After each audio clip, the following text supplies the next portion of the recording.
My name's Adrian Close. I'm been taking care of your athletes and children for the last couple of weeks, and we've been doing been very busy behind the scenes, doing a lot of planning and preparation. Now, where we're at the moment, we're starting to get a pretty good handle on where each individual is at and what we need to do to sort of progress them through. So the idea behind tonight's presentation is want to give you a bit of an idea on what we've done so far, where we plan to go with the academy, and also just want to give you a bit of an idea about what your obligations are. So this is for the athletes, what your obligations are in terms of reporting back to us, because a big part of how we need to get our role with you guys, how do we need to achieve our role with you guys, is to collect some data. So I'm going to show you guys exactly what it is. Most of you I've shown in the sessions, but we'll put it up on the board so that way your coaches and parents can see it as well, so they can give me a little hand and give you a little slap across the back of the head if you're not doing it properly. So that would be very beneficial for us.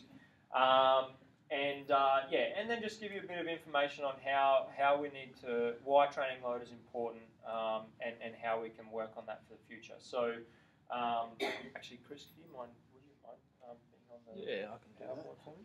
So the first slide that I've got up here is what have we done so far. So the first one is the planning and goal setting. So I think everyone in this room, we've had our planning meeting where we've sat down with yourself, with your coach. We've talked about what your goals are. We talked about what are the areas that you need to work on. So we talked about all the different elements. Remember, some of you would say, "Oh, I need to get my core better," and then I'd say, "Why?" And then you'd go, "So I can be a better athlete." Well, that's not really an acceptable reason for why you need to improve your core strength. We talked about how, and I think it was basically every single person, every single athlete that I spoke with would give me an answer like that, and they didn't really understand why it is that they needed to work on that particular element. So I think just as time goes on, we'll develop the knowledge, and I've got a slide coming up later on which gives a bit more of an overview as to what the academy is trying to do with each of the athletes. We've started on gym training, which is the main focus that we've got at the moment. There's a couple of reasons for that. The primary reason is that we want to have contact with the athletes and be able to see what the athletes are doing on a regular basis. And when I say looking at what they're doing, we want to see how their bodies work, what they're strong at, what they're weak at, what things they need to work on, and where we need to take their program. So some athletes' trajectory in terms of how quickly they'll develop and how quickly we can progress them will be more like a flat line. Others will be sort of like this, where we can progress them very quickly. And that's what we're starting to get a handle on now, is who's progressing quickly, who's going to take a little bit more time, on each of the different areas, so then that way we can adjust how we train each of the athletes leading up to particular events that you've got coming on in the future. Then we've got the different elements of fitness training in inverted commas. So we talk about stability, strength, core, power, flexibility. So at the moment we're working a lot on flexibility, a lot on core strength, and a lot on stability. Okay, and we need to have those foundations there and make sure that they're rock solid first before we go on to anything else. A lot of young athletes, especially the guys, but also the girls, will develop this power as they grow. So it's a lot like you're paddling down the river, the Grenfell River there. If it's full, I've never seen it, but if it's full of water or whatever in a canoe, and you try to fire a cannon out of a canoe, right? It's like you've got all of this power but no stability. Okay, what we're trying to do is we're trying to take our athletes and turn them into canoes with a cannon, into battleships with a cannon. Okay, so then that way, when they fire their cannon and they be powerful, the boat doesn't rock. Okay, so we're trying to get that really nice, strong foundation of core strength and stability, so that we can develop our power and develop our strength. I'm seeing a few little smiles, so maybe it's either a really bad analogy or a really good analogy. I'm not sure. I'm going to take it as a good analogy. All right. So and then the next thing is competition. So because at the end of the day, we all want to win, okay, and we all want to be successful at the sport that we're signed up for. So that's what comes at the end of the battle. So the next slide this is what we're talking about in terms of the overall, I guess, ethos and goal of the academy. And this is something that's not unique to the Midwest Academy of Sport. This is something that is, the AIS are using a very similar model. It's called long-term athlete development. And this is actually from a Canadian group who developed a system for long-term athlete development. And basically, they've done this really cool, colourful graph. And it took me a while. We all sort of sat around it, myself, Chris and Todd, and had to think about it and try to figure out exactly what they were trying to say with it. But basically, if you think about this in terms of all of the scope of physical activity, so where people are at with their physical activity. The majority of people who are, just going out there, going for a run, they're everyday hackers like myself, we sort of live in this big pink section here. So we're active for life. So I exercise because, I want to protect my heart. I want to make sure that I don't get, diabetes, I don't get cardiovascular disease, those sorts of things. Elite athletes, they fill this blue triangle here. Okay, so it's such a really small section of the population who are being active that are actually in that sort of a domain. And what they call it training to win. So every time I go to train, I'm going there because I want to win. Okay, where we're at is we're down here in this yellow block. So it's called learn to train. And then the next thing is training to train, which is where we want to try and get them to. So if we go on the learn to train section, what we're doing with this is we're learning how our body works. So that means that we're turning ourselves from canoes into battleships. We're learning what it means to listen to what our body's telling us. So if I'm feeling fatigued or I'm feeling sick, what do I do? Do I go out and go for a run because I want to run the sickness out, or do I stay at home and I hydrate and I have my vitamins and I have some chicken soup or whatever? Or am I stressed out about school, so instead of doing my schoolwork, I go and do a hard training session instead, and then I get even more stressed? Okay, so we're learning what it is to train and train effectively. The next one is which we're trying to dovetail into this year, is training to train. So we're trying to get our athletes to know what it's like to train properly and just understand that process, full stop. So if our athletes know how to train, by the end of this year, this cycle, so when we have our next acceptance into the academy, all of you guys who have been in the academy for this year, you should know what it means to train properly. Okay. The next one then is training to compete. So hopefully in next year, if you guys are successful in getting into the academy again next year, then you will already know what it means to train. Okay, and then what we're doing then is we go into the next level, which is training to compete, where we know what it means for you guys to train, and we know where your body's at, and we know what your strengths are, we know what your weaknesses are, and you guys are aware of that, and we take it to the next level where we modify little bits and pieces of your training, so then we're actually getting the benefit in training that's going to improve your performance outcome when you go and play or race or whatever it is that you're doing. Okay, so that's where we're at, and it can take a long. The title of it is long-term athlete development, so where it can take a long time. And I've said to most people that it takes around 5 years to learn how to do the exercises and learn how to use your body properly. Okay, so bearing in mind that we do want to try and up to that next level and be in that tiny little percentage of people who are exercising, but realistically, it's going to take a lot longer than that for the majority of us. Okay, those of you who are sort of 17, 18, I'd expect you to be bumping up into those levels a little bit quicker. But if you're 13, 14, then you don't need to worry too much about getting right up into that little bracket straight away. You need to be having a lot of fun with what you're doing and not getting stressed out by the idea of having to train all the time and things like that. It's got to always be fun. We'll also put these in a PDF, and we can email the PowerPoint out to anyone who wants it at the end as well. So just so you know that. So before we go on and do a little bit of a quiz session, I'm just going to show you a quick video. We're going to do a brainstorming session. So I'm going to show you a 2-minute video, and I think you double click on like her face somewhere, and that should get it to go. No. Sorry.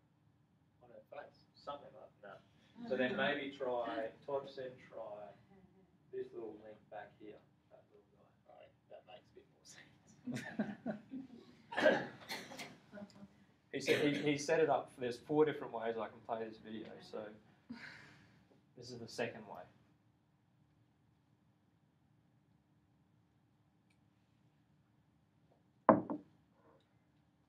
So if that doesn't work, we can minimize it and open up video from the. Yeah, no.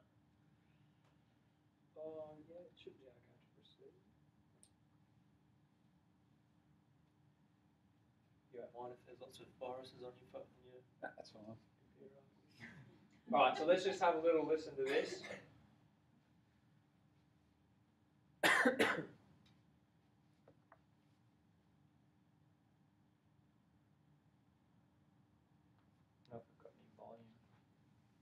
Supercompensation is the name given to the improvement in performance once the body has recovered from a particular training stimulus.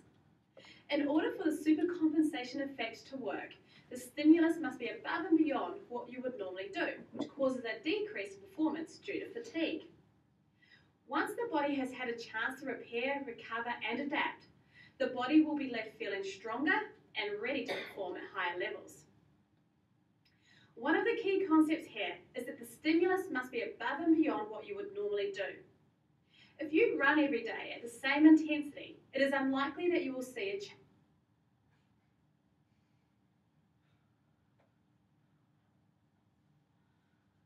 Oh, no.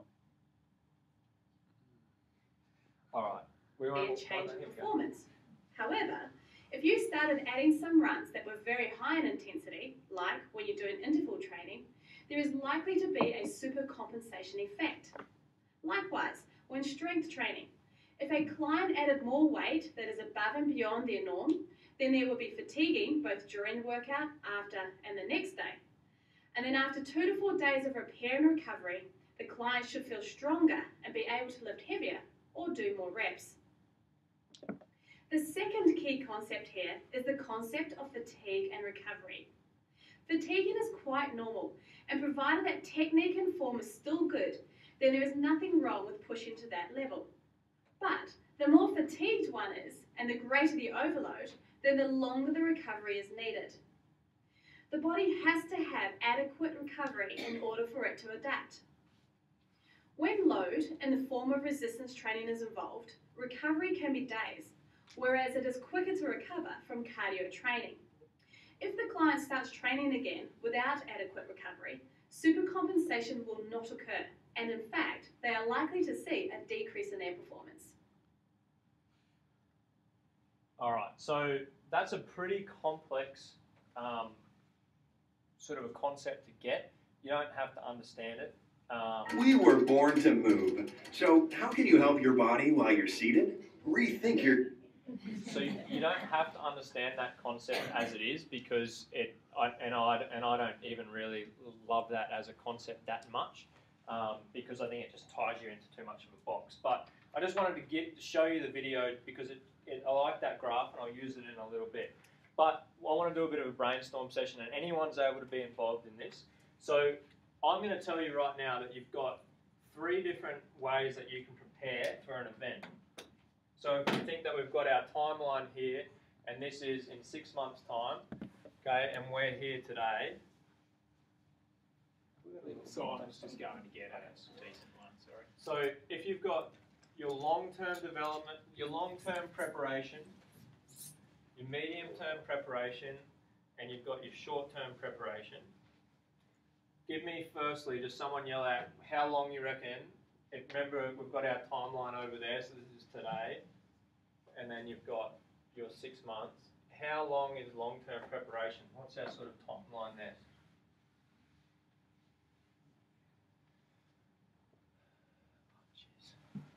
This is the Training Load Bible according to Adrian Coyce. Okay, you won't find this in the textbook somewhere until I write the textbook.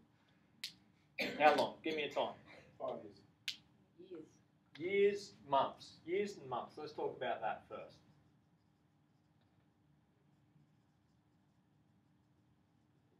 So what I'm talking about here is that this could be, a lot of us have got events that are coming up in when I spoke to you guys, some of you in January and February. A lot of athletes had their next main competition that they're targeting is March next year. So say, for example, sports like basketball, for example, where you have like an underage year, or, you know, for you guys who are stepping from junior into open, you might say that, well, I really want to be peaking in 3 years' time, okay? So there's an example there, but also a lot of us will be, you know, I'm starting, you know, my under-14s here, I'm just finishing my season, I've got my long-term preparation for next season, which is in 4 or 5 months, 6 months' time, okay? So we're looking at years to month. What about medium-term preparation? How long is that? Weeks. Yeah, weeks. So I'm going to say maximum, I'll say weeks to probably 1 month. Okay. And then short-term, how long is that? Days. Yeah, night before, basically. Okay, so if we're talking about long-term development, we've got some sort of long-term preparation. We've got some really nice global terms that we can use for this in terms of the types of training phases. So let's just see if we can throw some words at me and see if we can get the ones that I'm looking for. I'm looking for some specific words. You'll have heard them a fair bit, talked on the TV, lead up to AFL seasons. You guys will have had them already. You're looking weird because swimmers don't really have them as such. Off-season, in-season. There you go. Off-season, in-season, pre-season. Okay? Off-season, pre-season, in-season. So put your hand up if you have never heard of those words before. No one. So everyone's heard words similar to that, okay? So in off-season, tell me a few things, what we think that you want to be working on in off-season. What's your opportunity to work on in off-season? Fitness base. Yeah, so we're looking at, I'm going to say base. So we can put anything in front of base. Strength base, fitness base, flexibility base, all of those sorts of things. So it's a time when you're not playing, you don't have the stress of getting bumped on a weekend, getting little niggling injuries, things like that, okay? And you can build up those, you can work on those weaknesses that you've got. So essentially, what we're trying to do in the academy at this stage is we're treating everyone like they're in an off-season. Even though there's some athletes who are competing in their big event this week or whatever, we're treating everyone like they're in their off-season from the point of view that we're trying to build a base for all of those things I talked about before, okay, which is really important. And we can get away with it at this point because realistically, where all of you athletes are at an age where it's not going to affect you that much if we don't get, you're not going to get a change within 1 month, okay? So it's okay for us to take our time and get that base built up. What else is there on off-season that we need to, that you can work on during off-season? Holidays. That's another good one to add in there. So it's the opportunity to have some time off and get away from the sport that you're playing, right? That you ever wonder why you hear all of these professional athletes getting into trouble in Thailand and Bali? It's an opportunity for them to get away and forget about playing sport for a little while because it is stressful and there's a lot of pressure on you. So resting and recuperating and giving your mind and your body a break is important during off-season, okay? So that's probably a good thing to start off on. Now, pre-season, what's our goal of pre-season? What's the main thing that we want to work on during in-season? During pre-season. Fitness. Technique. Go out more broadly. Come back even more broadly. One word starts with P. Preparation. That's the key. Okay, so essentially what we want to do is that if this is our 6-month phase here, and if we split this up, we had here starts off-season, here ends off-season, and then that's when in-season is going to start. We want to float along, building our base, then we want to bring it up, prepare, and then peak, okay? So when I say prepare, we're preparing fitness, we're preparing technique, we're preparing our power, our strength, all of those sorts of things, okay? So it's a preparation phase, and we're trying to build up to that point on when we need to go. When we say in season, what is our main thing that we want to do? It's one word starting with M. Maintenance. Okay, so we want to maintain that level that we've achieved through the pre-season, okay? Now the key is if we go on holidays, and when we get to the end of this season, we go on holidays, what's going to happen to this line? They're going to go down. Okay. So where the goal is we want to get it to go. We need it to come down, right? Because we need to have some time off, but we don't want it to get back to the level that it was. We want it to get down to a level that's just above that, so the next season we can go up again and we get higher than what we were there. Okay, so that's your long-term preparation. When we talk about medium-term preparation, that's what she was banging on about in that video. Okay, so within a week, within a month, sorry, let's say in a month we've got 4 weeks here. So we've got 1, 2, 3, 4. What we want to do is we want to have a nice cyclical fashion. So if you look at this pre-season block here, we can sort of zoom in on that section there, and if this is what our overall thing wants to look like, but we've got our 4 weeks within there, how do we want to get to that point? Do we want to just start low and slow and then just ramp it up all the way, or do we want to have a bit of an undulating thing so it's like a step as we're going up? Okay? And that's when this training load stuff comes into play, which is what I really want to start talking about tonight as well. So what we are trying to do is we're trying to get it to a point where each week it steps up, and there's heaps of different ways that you can do it. But the way that I like to do it is it goes low, medium, high, and then either a medium or another high week in terms of intensity. So when we look at training load, I want you to just remember that concept that I've written up on the board, okay? And we'll show you some graphs and things like that, and that's what you guys can start to look for. Is we want to start to look for this little bit here. So when I come over here, in terms of our training load and how much we're working, it should almost look like this, okay? See how it's slowly going up as we go through the time? That's the sort of concept that we're looking at. Then days preparation. What sorts of things are we looking at in terms of our day preparation? A couple of days leading up to a competition. What are the things that we can work on? Is going to the gym, Alex, going to help you days out before a competition?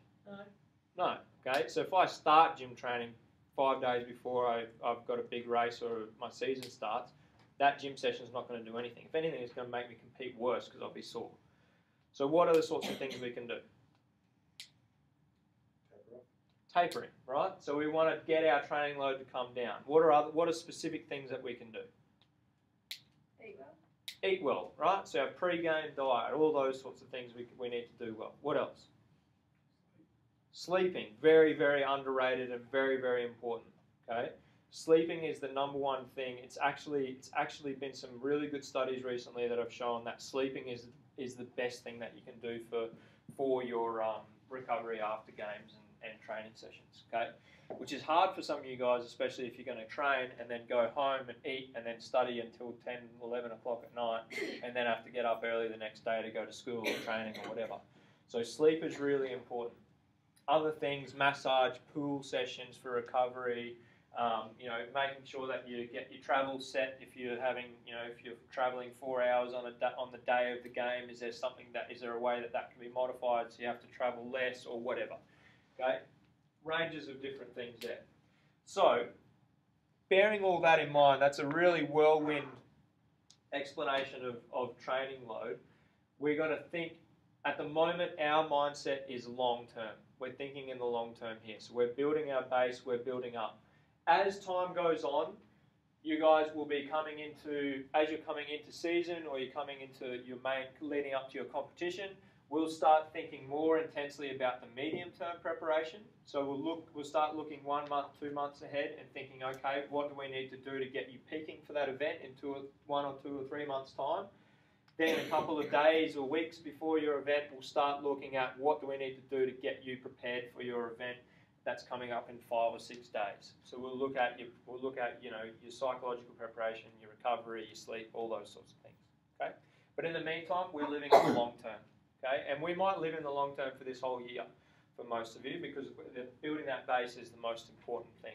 Okay, and remember we're in that long-term athlete development. We're learning how to train at the moment. All right, so what your obligations are as athletes is we need you to communicate with us. So we need to know when you're injured.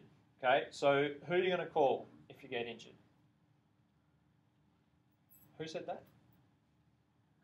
Who'd you say? Todd, yeah, perfect. Give him a call. Can't get a hold of him, send me an email, send Chris an email, send Todd an email. Just as long as we know, we can get a handle on it. You don't have to, it's not an emergency or whatever, we don't have to, if you're in an emergency, you go straight to the hospital or whatever. But if you get an injury, just let us know, so then that way we can follow it up and we can log it. Okay, so then that way when I show you later on, we can work on it. We can get some good data and start to predict when that's going to happen. The next thing is you guys need to be using Excelaware. Put your hand up if you haven't yet logged into Excelaware. Hand straight up in the air. Okay, you need to log in ASAP, and I'm going to show you how to do it. And what you need to do, I'll show you online as well what you need to do. You need to keep talking with us about what your needs and what your goals are. Okay, so at the moment, well, I've chatted with most of you already, and I know what I want to do with you, but if you're not happy with with how you're progressing, or if you've got questions about where we're heading, you need to ask, okay? Don't just sit back and just go, oh yeah, no, I'm happy with rocking up and doing what I'm told or whatever. If you want to know more, you've got to ask, okay? You might ask me something or say, no, I want to be doing this, and I might say to you, no, you're going to do it this way because I know that this is what's best for you. Or I might go, hey, that's a great idea, let's start to incorporate that. Or this is how we can incorporate what you need and what you want. Okay. Professionalism is really important. You guys need to make sure that you are punctual for sessions whenever we do have things. You need to stay on top of your blogging and your reporting. Really important that you stay on top of it. And when you do come to training, you need to train hard and you need to train well. Okay. I'm going to challenge you a lot throughout the year and going to ask you to do things that you've probably never done before, and you're going to probably suck at some of the stuff to start off with. You just have to. It's like chewing on wood chips, sawdust. It's like chewing on sawdust. You just have to keep chewing and chewing and chewing and chewing and chewing. Right? It's going to take a long time to get used to it, but you just have to do it. All right. So we'll go to the next slide. So Excelaware, that's what it looks like. You can log in anywhere. Okay. You can do it at home if you don't. I know the internet is not that great in some parts of Geraldton. I know that firsthand. I get frustrated myself. But schools have got good internet. I know they've got good internet. Some schools probably maybe don't. We've got good internet down at the gym there, so you can always log your sessions in the gym after you've done a workout. Or just do what you can to try and get in the public library over there. I know it's got internet that works, so get over there even if it's once a week and log your sessions, okay? In the meantime, write them down in an exercise book or something like that so you've got them there and you can log them. Okay, so if we flick to the next page, all right, so this is where I'm going to switch over onto the laptop there and I'm going to show you what you guys need to do.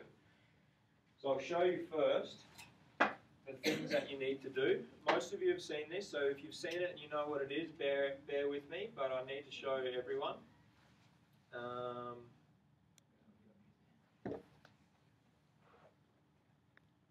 So when you do it, you log into this website, MWAS.excelaware.com.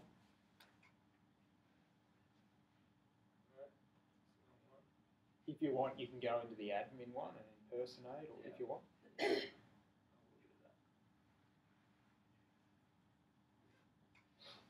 All right, so there is a pretend version of me in there, that you but I haven't put much in there. But I've logged a few things, just made it up.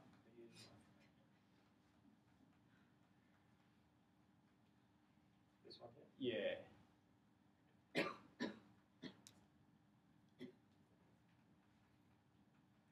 All right, so if I log in, this is what it looks like. For those of you who haven't seen it or not used to it, a lot of people have seen it but actually don't use it well. Right? So when you log in, it'll come up with your calendar, and it'll come up with the different sessions that you're logged into, that you're booked into. So for our organised gym sessions, and then when we have other sessions throughout the year, like testing and other speed sessions, etc. So you can see what you've got there. The next thing is if you click on training and then programs, it will bring up all of your training programs.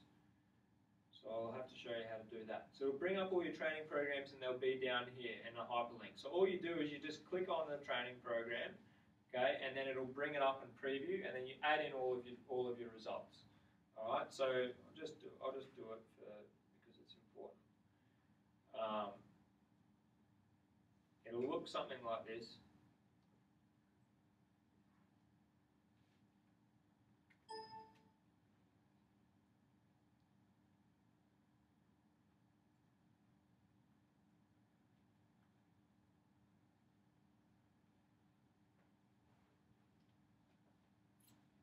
So this is what it'll look like.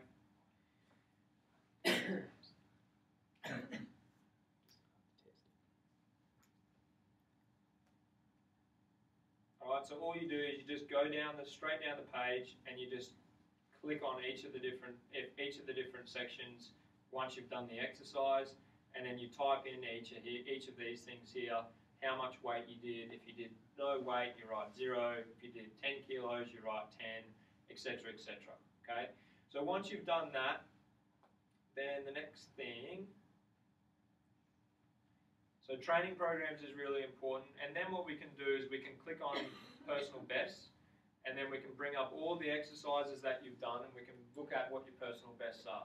So if you say to me, if you come to me and say, Adrian, I don't feel like I just don't feel like I'm able to, push on the ground very hard, or I keep getting pushed off the ball or whatever when I'm, playing my sport or whatever, or I can't hit the ball hard enough.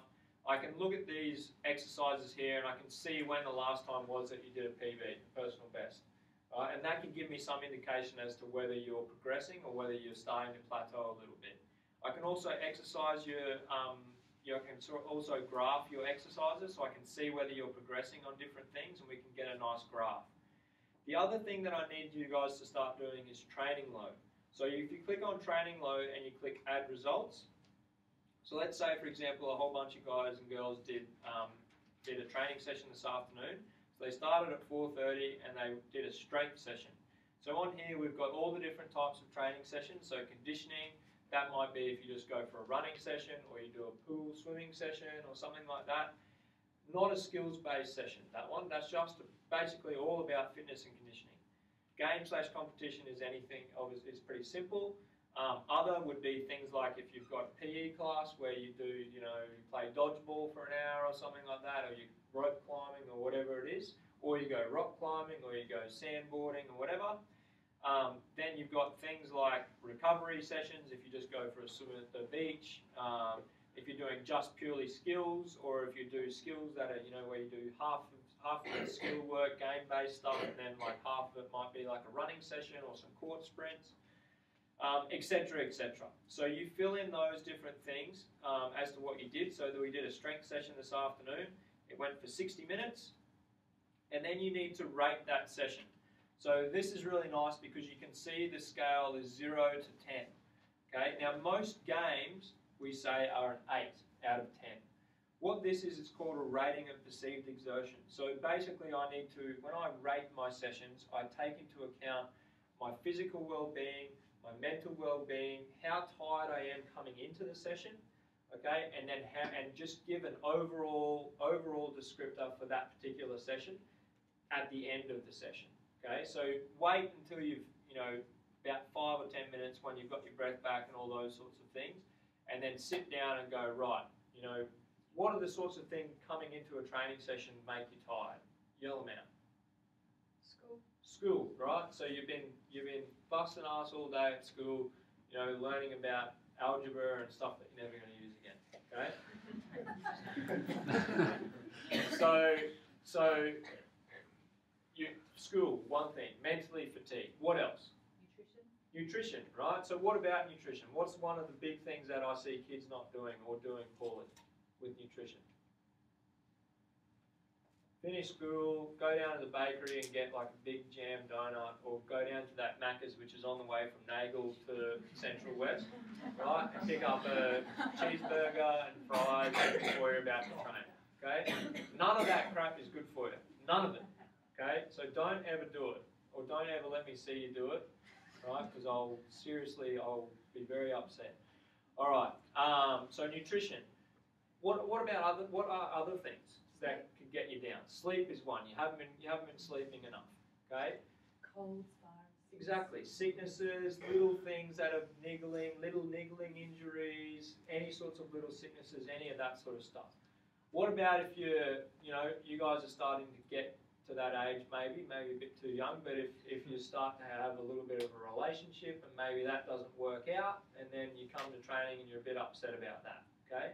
Those sorts of things definitely affect, or your best friend, is annoying the hell out of you and they're telling fibs about you or whatever. So those sorts of things definitely add to it. You need to think about how those things are affecting you before you do a training session. Then you've got all of the obvious things. Coach flogged me with running up and down courts all night. I had to do 10,000 rebounds. I had to do 100 push-ups because I wasn't making my times or whatever. So all of those things come into consideration. So a game is generally about an 8. Most training sessions are between 0.5 and 5. Okay, so a really hard session is usually a 5. If it was in like the heat, or if it was, your coach was really angry at you that day, it might be a 6, maybe a 6.5. Most games are an 8. If you're, playing against some nuffy team at the bottom of the ladder, it might be a 6 out of 10. If you're playing against a top team, or you're playing in 45-degree heat or whatever, it might be a 10. Or if you get a knock in the first half, it might be a 10. Okay, so that's how we go. So this session today for me was about a moderate. So I'm going to give it a 3 out of 10, and what it does, it automatically assigns a score of 180 points for that training session. So when I click on save, and I go back to, once it's finished processing, I go back to current ladder, current calendar, and it's brought it up there on the 2nd of April. So you can imagine that if all the training sessions come up on here, I can get my total training load at the end of the week, and I can see where that is really easily, and I can see exactly where it is that my training load is sitting for that week. So what I wanted to do, I wanted to go through a couple of examples with the permission of the athletes. Could I ask you, Phoebe, if I could? No, yes, cool. That's cool. So I've got a couple of these athletes that I want to talk about, which is good for everyone because it's a learning process for them, and it's also a learning process for everyone else.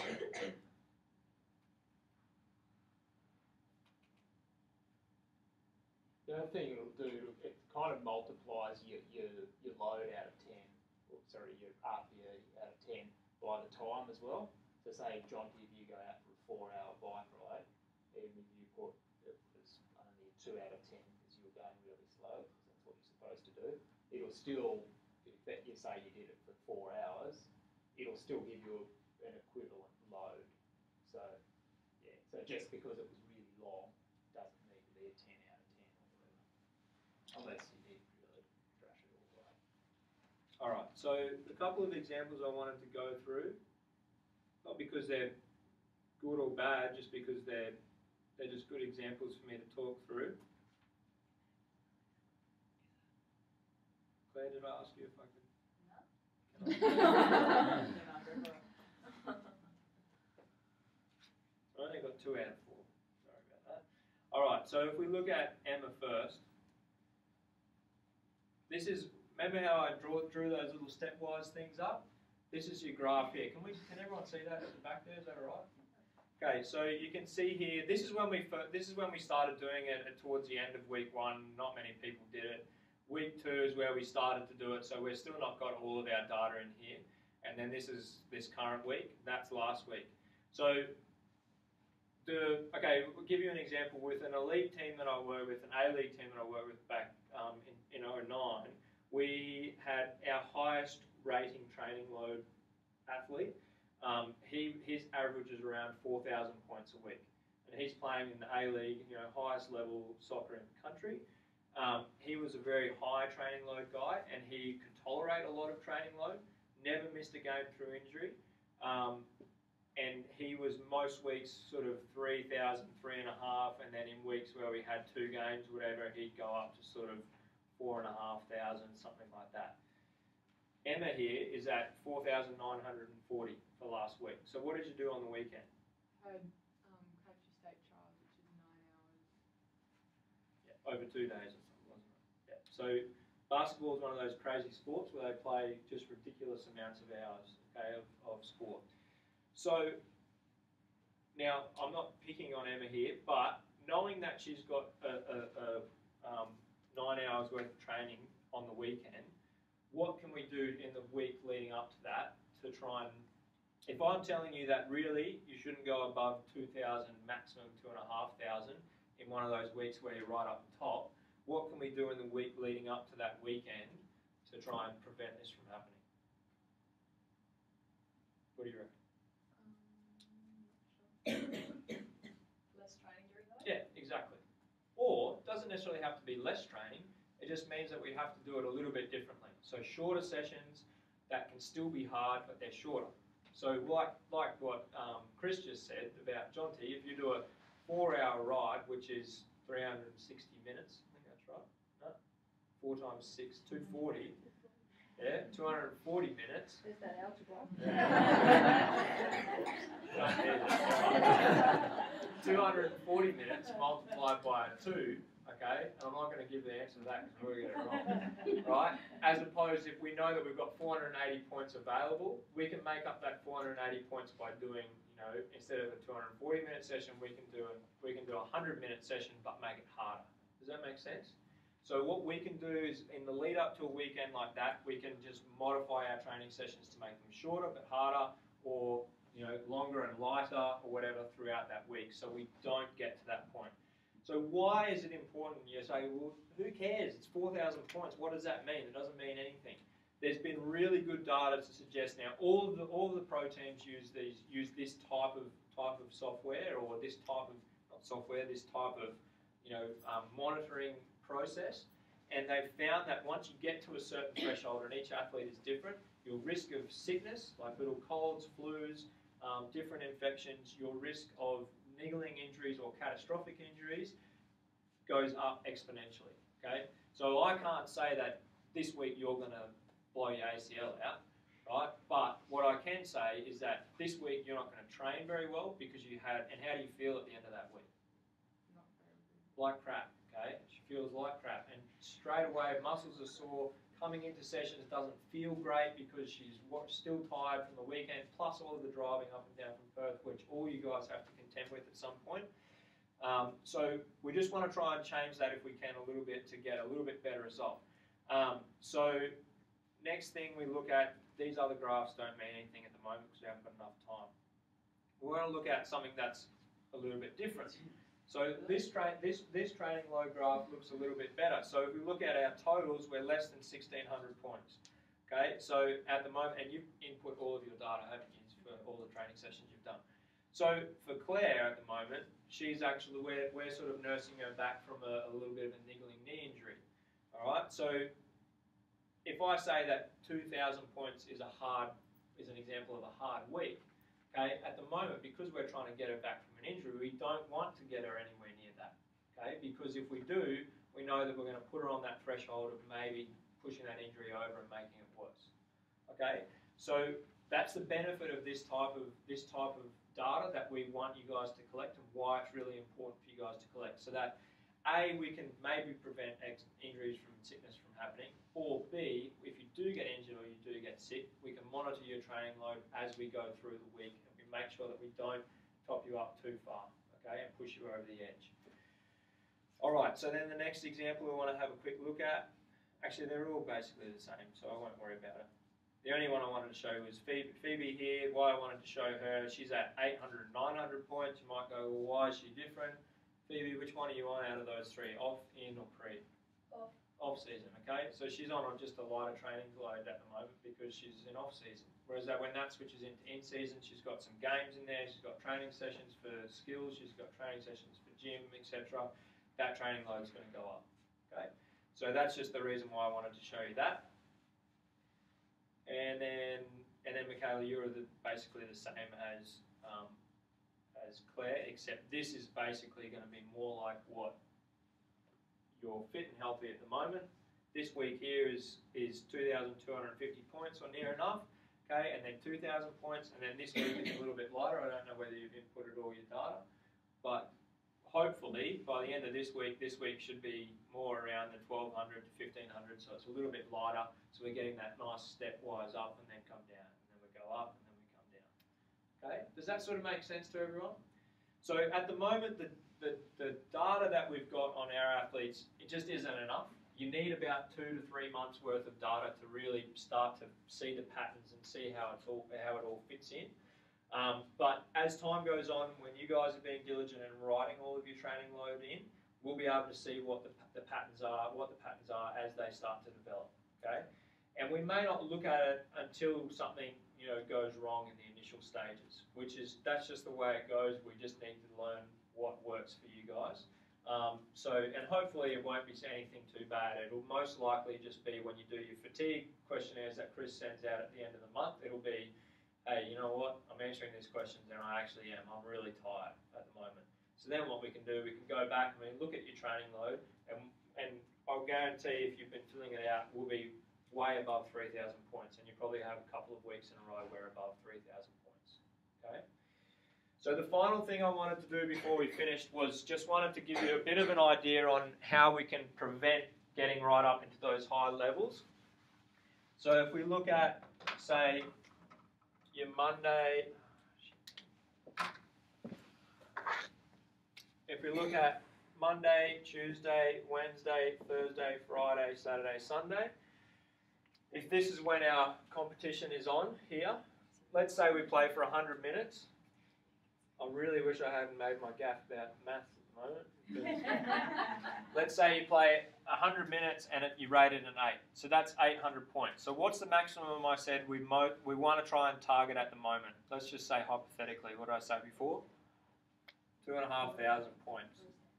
So straight away we've got, now help me out everyone, 1,700 points. Okay, we've got 1,700 points left to play with for the rest of the week leading up to that game on the Saturday. Okay, so this is just I'm not saying that you guys have to go and do this, but this is how you think about it. It's actually a lot simpler than you think. Sunday is going to be recovery, so we might do something here. We might go for a swim, so it might be a 30 times 1. Okay, so there's 30 points there. Okay, we've got 800 there, so we're already up to 1,670. Okay, left to go. So on Friday, what would you normally do the day before a game? Would it be a hard session, a moderate session, or an easy session? Easy session, okay? So what's an easy session? How long would it be for, roughly? An hour, yeah? Hour session or so the night before. Out on that scale of 1 to 10, what would it be? 3's moderate, 5's hard, 8's a game. 1 or 2, yeah. 1 or 2. So we're looking at here, we're going to go 60 times 1 to 2. Maybe, we'll just say 60 times 1. Okay, so straight away we're down to 16, 10.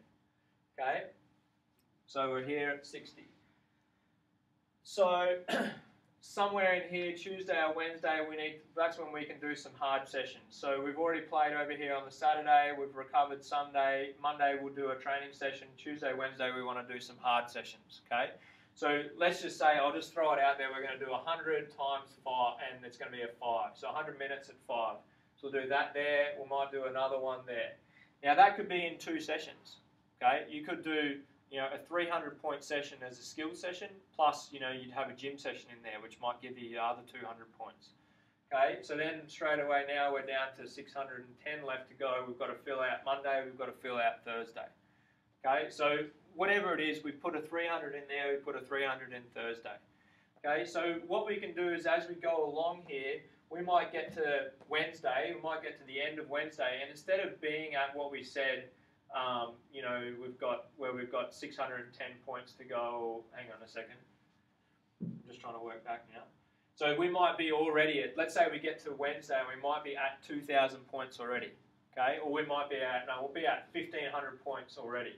Okay, we know that we've got an 800 at the end of the week. So if I say we've only got 2,500 points that we can work with, okay, you've got 1,500 points already by this day here. Plus, we know we've already got to do an 800 on the game on the weekend. That means that week is going to be 2,300 points. Okay, so I've only got 200 more points that I can play with in these 2 days. Otherwise, I know that I'm going to be fatigued at the end of the week. So all I have to do is just drop these back and make them easier sessions. Okay, so that's how we modify it. And in terms of in terms of giving you that information, it's not necessarily so that you guys go out there and go, oh shit, we need to change everything we do and all the rest.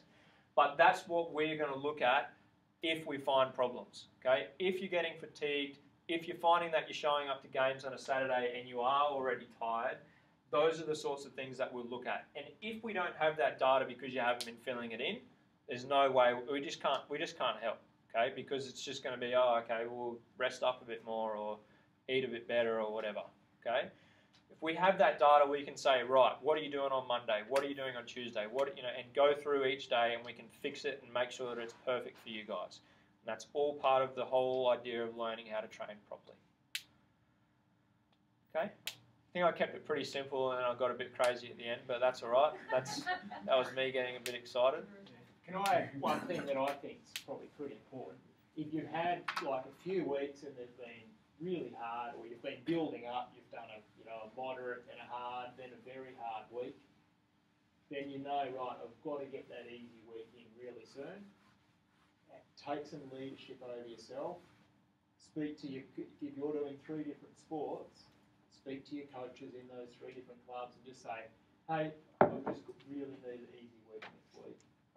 Can I do something lighter in training? Can I take a training session off? Things like that. And if you need help from your parents to do it, then get parents involved. Get your coach involved from your key sport that you're in the academy for. So you've got to get those easy weeks in, otherwise you just drive yourself into the ground. And we can be helpful with that as well. We can get that data there, and we can say, look, this is what's been happening. How can we help with that process? And I've already done it with a lot of the different coaches already, where we've talked about, okay, well, what does your training session look like? Okay, this particular athlete, they need to be involved in the skill stuff because that's important. But when you go and do your conditioning stuff at the end, can we modify it for that athlete for these reasons? So instead of doing heaps of running, let's do bike, or let's send them to the pool and let's do a pool session, or get them to just do some flexibility. And straight away we fix any problems. Okay, and I think most coaches that I've worked with so far have been really, really happy with that and really receptive. Okay, so I think that's really important. But take-home messages are fill in your data so we can get some data on you guys and we can understand where you guys are at. Okay. Some of that load calculation, that's a little bit subjective. Yeah? It's 100% subjective, so but it's been correlated really well with things like objective things like heart rate, GPS stuff. So I haven't actually had a look at how it's rated. Yep. Obviously it's rated in game 8, yeah? Yep. So